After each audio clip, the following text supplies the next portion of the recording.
Imagine waking up on a crisp fall morning in rural Colorado, stepping onto the weathered porch of your family homestead with a steaming mug of black coffee, only to find a certified letter stuck in your mailbox claiming your 480-acre ranch now belonged to the Neighborhood Homeowners Association, an association you had never joined, never paid dues to, and never even acknowledged existed. No wildfire had swept through. No bank foreclosure.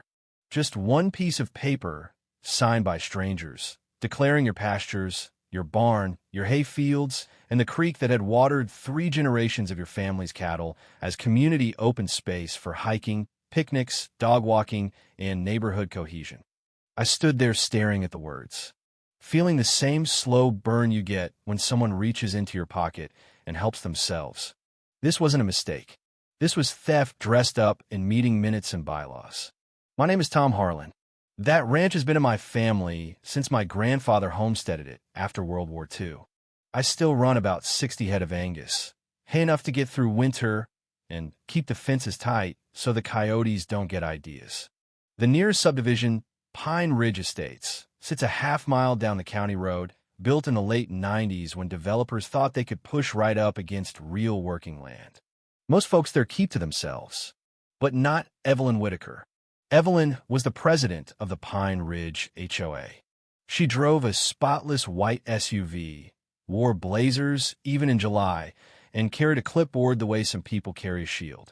When her vehicle rolled up my gravel drive later that morning, I already knew this wasn't going to be a polite chat.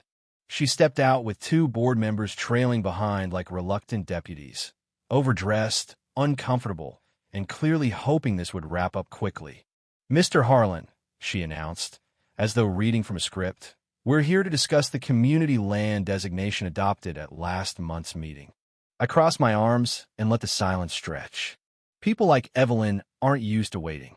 "We've recognized historical public use of your property," she continued, voice sweet as artificial sweetener. "Hikers, bird watchers, families enjoying the views. The board voted unanimously to incorporate it into our common areas. We'll need you to remove any restrictive signage and barriers so residents can access it responsibly." I let out a short, sharp laugh, the kind that escapes when something is too absurd to be real. "Historical use? Lady, the only things walking my pastures are cows and the occasional lost deer. Nobody's been picnicking on my land unless they hopped the fence and ignored the no trespassing signs." One of the board members, a thin man named Richard, cleared his throat. "I've personally enjoyed the trail along your eastern fence line many times. Beautiful vistas." I stared at him until he looked away. "That's called trespassing, son." Evelyn's smile tightened. "Once designated, community members may use the area responsibly. It promotes unity." Before I could reply, a minivan pulled in behind her SUV. A family piled out. Mom, Dad, 2 kids, golden retriever bounding ahead. The dad waved cheerfully at Evelyn. "We saw the announcement on the community app. Thought we'd check out the new recreation space." My stomach turned. They started walking straight toward the gate to my north pasture. "Hey," I barked, striding over. "This is private property. Turn around." The dad blinked, genuinely puzzled. "But the HOA said." "I don't care what the HOA said. Get off my land." Evelyn placed a hand on my arm. "Tom, this is exactly what we mean by shared enjoyment." I shrugged her off. More vehicles arrived. Picnic baskets, folding chairs, a portable grill. Kids chasing each other. Someone strung up a volleyball net. I felt the anger coil tight in my chest. "Get these people out of here," I told Evelyn through clenched teeth. "Now." She widened her eyes in mock innocence. "There's no need for hostility. Cooperation makes the transition smoother." 5 seconds, I said, or I start escorting folks with the garden hose. Her composure flickered. She turned on her heel, motioned to her board, and they retreated. The picnickers packed up reluctantly, shooting me dirty looks as though I'd ruined their Saturday. Evelyn climbed into her SUV, lowered the window, and called, "You'll be hearing from our attorney." I gave her my best slow grin. "And you'll be hearing from mine." That night, I barely slept. Every time I closed my eyes, I saw strangers trampling my hay, kids climbing my gates, grills scorching my grass. By dawn, I was on the phone with my old friend and attorney, Ray Coleman, the man HOAs in 3 counties whispered about when someone muttered the words overreach or lawsuit. Ray listened without interrupting, then let out a low whistle. They really went for the grand larceny option. Illegal as hell, but they'll drag it out unless you make it hurt. What's the play? Deterrence first. You already have perimeter fencing. Electrify it. Low voltage, solar-powered, county-approved. Signs every 20 feet. Cameras. Motion lights. Document everything. Then we dig into the records. I spent the morning at the county clerk's office. The file on my parcel was clean, deed after deed. No easements, no HOA covenants. But there, filed 3 weeks earlier, was an annexation request for community integration, signed by Evelyn Whitaker. No owner consent. No recorded vote. Just her signature and a list of invented historical uses. Nature walks, family outings, photography. Pure fiction. I copied every page. Next stop, the Pine Ridge HOA office in their little clubhouse annex. Evelyn sat behind her desk, flipping papers with practiced efficiency. "Tom," she said without looking up, "if you're here about compliance." I dropped the folder on her desk hard enough to make her pen jump. "Open it." She did. Color drained from her face as she recognized her own forged paperwork staring back. "This is proof your annexation is fraudulent," I said quietly. "And if my land has secretly been part of your HOA for 20 years like you claim, then you owe me 20 years of back dues. I'll make it $224,000, plus interest, maintenance credits, and liability for every cow that might have wandered onto someone's lawn." Her mouth worked soundlessly. "The board will never." "Make them," I said and walked out. The next days blurred into a siege. Families kept showing up, citing the new park. I turned away yoga groups, drone kids, a guy with a metal detector hunting artifacts. Each time I photographed license plates, faces, timestamps. Then came Saturday. I heard the convoy before I saw it. Honks, music, kids yelling. Dozens of vehicles snaked up my drive.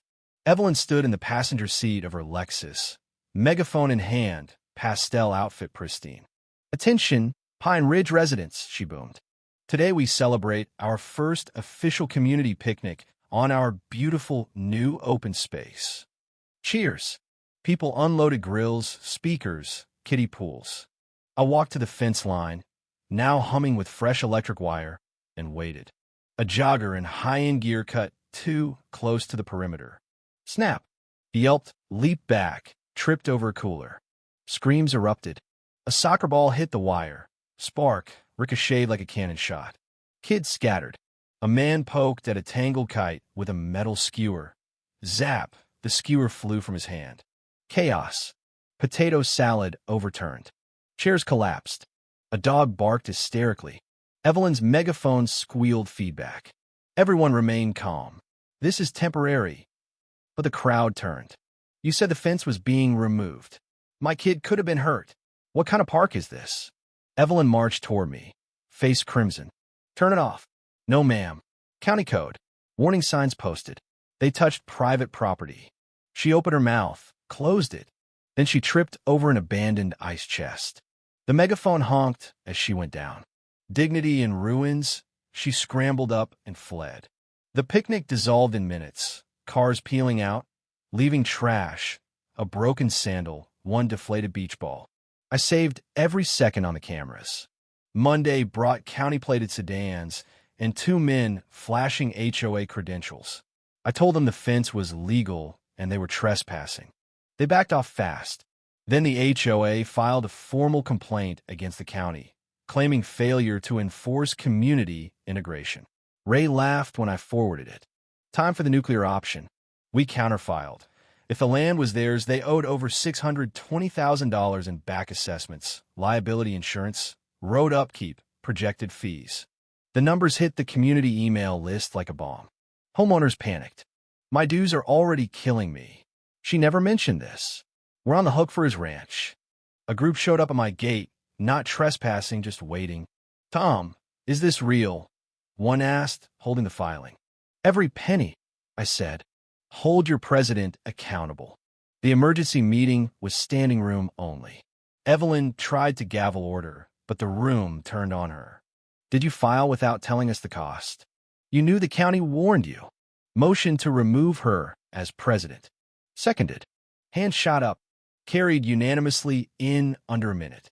Evelyn sank into her chair. The clipboard clattered to the floor. For 1 second, I saw fear in her eyes. Then nothing. 2 days later, a moving van backed in her driveway. She directed the loaders with clipped commands, hair disheveled, shoulders slumped. When the truck pulled away, the street felt lighter. The HOA board approached me the following week. We need a new president. Someone who'll stand up. I stared. Me? You proved you can, and we want to dissolve the HOA. For good. I thought about it on the porch that night, watching the aspens turn gold. I hated HOAs on principle. But ending this one, making sure no one else ever pulled the same stunt, felt right. The vote was quick. I took the gavel, banged it once, and said, "The Pine Ridge Homeowners Association is hereby dissolved." The room exploded, cheers, whistles, hugs, a few tears. Music started. Someone cracked beers. Relief washed over faces that had been tight for years. To celebrate, I hosted the biggest barbecue the ranch had ever seen. Brisket smoked low and slow. Kids chased chickens. Dogs romped. Neighbors swapped stories without fear of fines. Ray showed up, plate in hand, and raised a bottle. You didn't just want to fight, Tom. You gave everybody their freedom back. As the sun dropped behind the ridge and the fire popped, I felt the weight finally lift. My land was mine again. No more invasions. No more delusions of ownership. Just quiet, honest work under an open sky. Sometimes the biggest battles aren't fought with fists or guns. They're fought with documents, persistence, and the simple truth that a man's property is his own.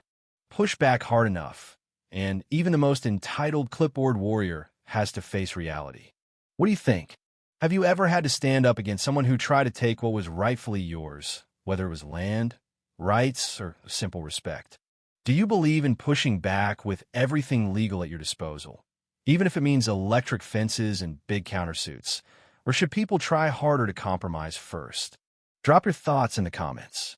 I read every one, and I'm curious where you stand on the line between justice and going too far.